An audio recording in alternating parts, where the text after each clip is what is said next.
গো হাওয়া কেন গড়ল গো আদম কেন গড়ল গো হাওয়া কেন গড়ল গো আদম।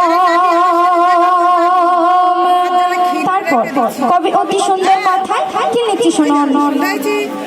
কেন কাবা হলো কেন কামলি হলো কেন হলো আবে জমজম কেন বাতাস শেষে আজ নিশি শেষে বাজে দেখো ছমছম। কেন কাবা হলো কেন কামলি হলো কেন হলো আবে জমজম কেন বাতাস শেষে আজ নিশি শেষে বাজে দেখো ছমছম।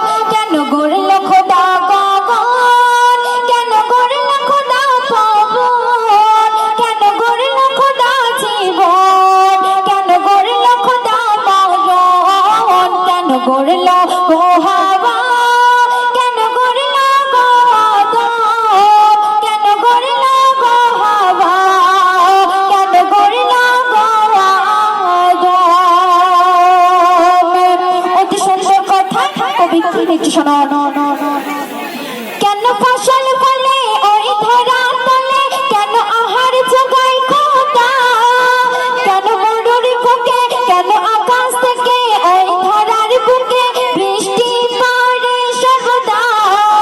কেন ফসল ফলে ওই ধরা তলে কেন আহার জোগায় খোদা কেন আকাশ থেকে ওই ধরার বুকে বৃষ্টি পড়ে সর্বদা।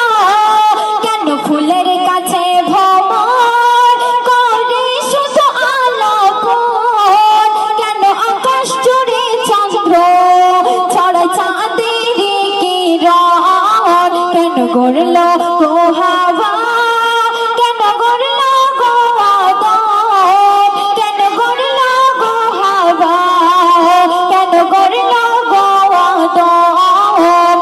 সব কিছু পর নবীজির নূরেতে সিজান কেন গড়ল গো হাওয়া কেন গড়ল গো আদম কেন গড়ল গো হাওয়া কেন গড়ল গো আদম। শেষ কথা কবি শরীফুল ইসলাম কি লিখছি শোনো।